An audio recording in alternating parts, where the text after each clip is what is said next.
Hello, this is Wabash Coasters here, sharing my review of the Ninja at my home park of Six Flags St. Louis.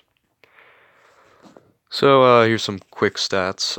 So it opened in 1989. Well, it's Six Flags St. Louis. It actually originally opened at some expo in Vancouver in 1986 for a year, and then was moved here in 1989.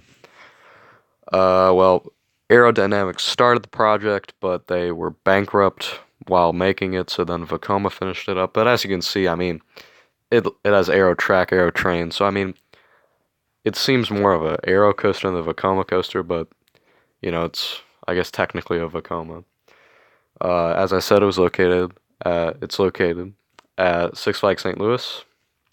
Uh, Track length is relatively short. It's just 2,430 feet.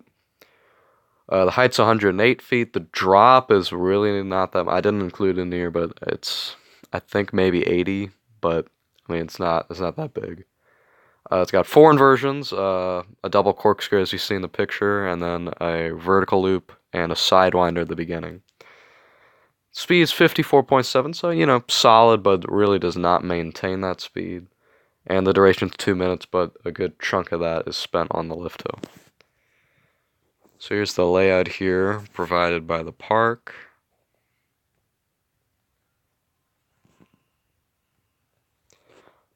So, you start off in the station, you take a little dip into and a turn into the chain lift.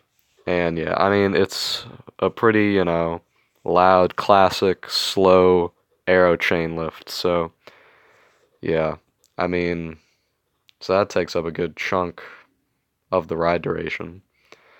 And then as you get to the top, you actually get a pretty solid view of the park. So that's nice, and you can see rides like Colossus and Mr. Freeze.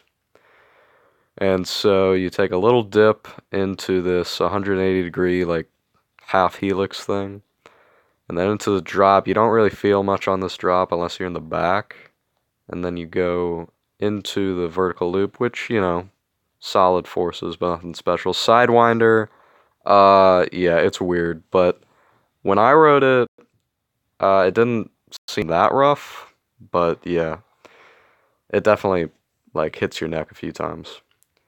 And then after the mid course, you go into the double corkscrew, which is probably my favorite part. You get some good hang time and some good lateral forces going in and out of those corkscrews.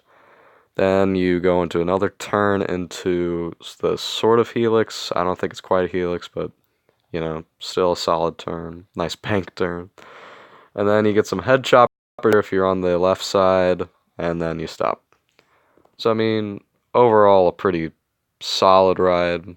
I mean, by no means the best ride at Six Flags St. Louis, but I think it's pretty good. Uh, so yeah. The first half I think is relatively boring. The second half definitely picks up, but yeah, there's not very many elements on this thing.